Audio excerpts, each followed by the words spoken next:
NATO's making a very foolish mistake, and I've long said that, I wonder whether or not NATO would ever be there for us. So this was a great test, because we don't need them, but they should have been there.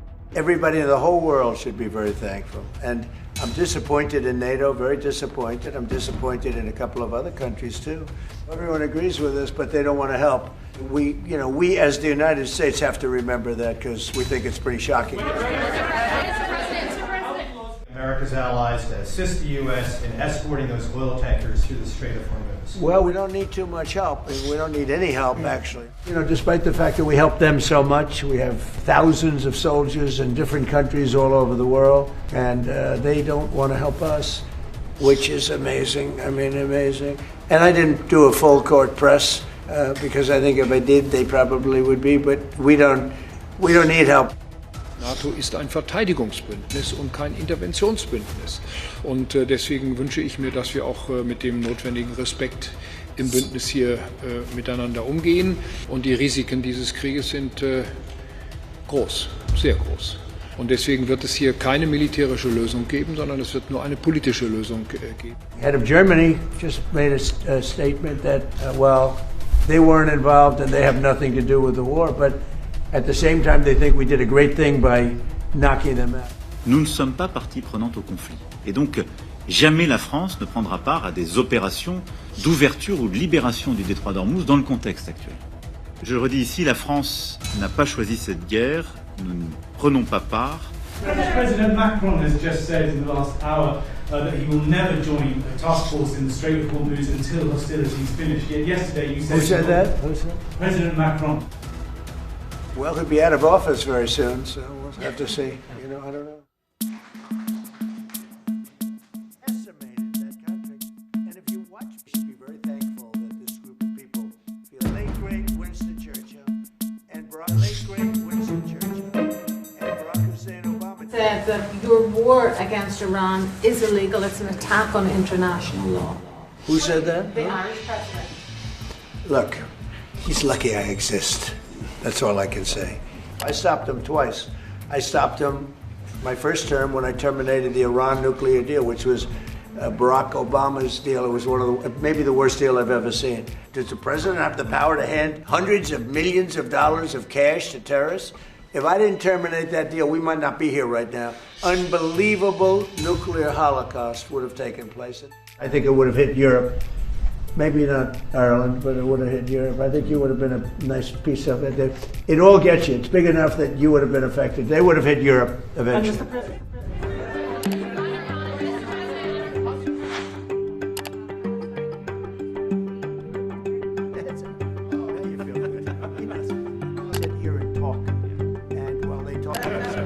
Very good defensive box. I would say, President, if I could 1 second, just a quick point on one against the Irish. And I've always been Winston Churchill. Yes, excuse me. Just first of all, I would say. Has it been damaged by the fact that Keir Starmer isn't supporting you in this war? Well, he hasn't been supportive, and I think it's a big mistake. So, I'm disappointed with Keir. I like him. I think he's a nice man, but I'm disappointed. You see that man right there? You know who that is? Churchill. Winston Churchill. The late, great Winston Churchill. And Barack Hussein Obama did not want his bust in this office. Did you know that? And Barack Hussein Obama sent that bust back to England. They didn't want it. And I put it right there, Winston Churchill. And, unfortunately, Keir is not Winston Churchill. No,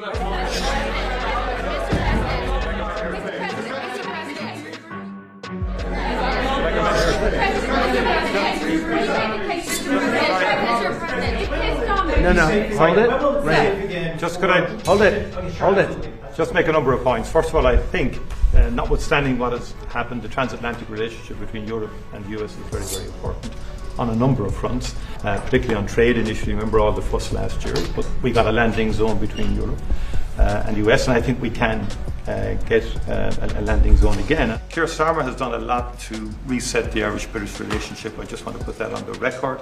But I do believe that he's a very earnest, sound person who I think you have a capacity to get on with. You've got on with him before. And you've got on with other European leaders as well. Sure. And I think you have that capacity again. And I think Churchill was a great wartime leader, although in Ireland there was kind of a different perspective in terms of during our own War of Independence and so on. He created his own bit of difficulties for us. Yeah, you know who that is? Winston Churchill and Barack Hussein. War of Independence and so on. He created his own bit of difficulties for us. Everyone exists. I mean, you cannot have a rogue state with a nuclear weapon. We had our own conflict, which went on for 30 years. We learned a lot from that in terms of how to try and bring about peace. And I think I listened to you in terms of you're correct. That's what we want, is a peaceful resolution of conflict. That's where we come from as a small nation. Right. I'm sure European leaders and the US administration will engage, and hopefully we can get a landing zone somewhere. We need to pivot more to innovation. I mean, the only thing, and I agree with everything you said, but we helped with Ukraine. Yes. And they don't help with Iran. These are horrendous people. These are the worst people, and going back to Hitler, right? Going back to Hitler. You would have thought they would have said, we'd love to send a couple of minesweepers. It's not a big deal, doesn't cost very much money. But they didn't do that. It's very unfair to the United States. Not to me, but to the United States. Yes, excuse me. First of all, I would say that Europe is still a very good place to live in. You've allowed millions and millions and millions of people to come into your country that shouldn't be there. And by the way, that's all over Europe. Europe is a different place. Bad things have happened to Europe. Very bad things. And you better do something about immigration. Yes, excuse me. Just first of all, I would say that Europe is still a very good place to live in. Good. A lot happened, just to let you know. I'm glad to hear that. And our view is you have to have robust and fair rules around migration. But fundamentally, I think sometimes Europe gets characterized wrongly in terms of it being overrun or whatever like that. It's much more robust now. It's much more stronger mechanism in place to facilitate legal migration. We need to pivot more to innovation as opposed to regulation, and I think investing in people, you know, and that's the key to, I think, our collective future. In fact, I love if we could have done it legally. Well, I think the people in Ireland are very happy that I'm getting rid of, I have a lot of friends from Ireland, they're very happy that I'm getting rid of a nuclear power, a nuclear terrorist, and as soon as that war's over, which will be soon, your prices are going to drop like a rock. You watch. I've been very good at predicting. What's your time frame, Mr. President, for when cargo ships can safely go through the Strait of Hormuz? It won't be, I don't believe, too long. In Iran, because the Iranian regime has told Sky News, if you put boots on the ground, it will be another Vietnam. Are you afraid of that? No, I'm really not afraid of anything. Are you rethinking the United States' relationship with NATO possibly getting out? We spend trillions of dollars on NATO. Think of it, trillions over the years, many trillions of dollars. It's one of the reasons we have deficits. I don't need Congress for that decision, as you probably know. I can make that decision myself. Iran now a bigger foreign policy priority for you than China. And on Cuba, the Cuban government.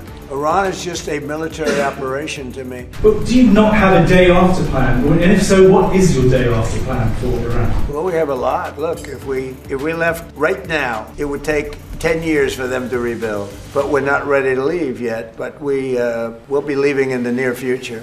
And again, we've had great support from countries in the Middle East, but we've had no support from, essentially, no support from NATO.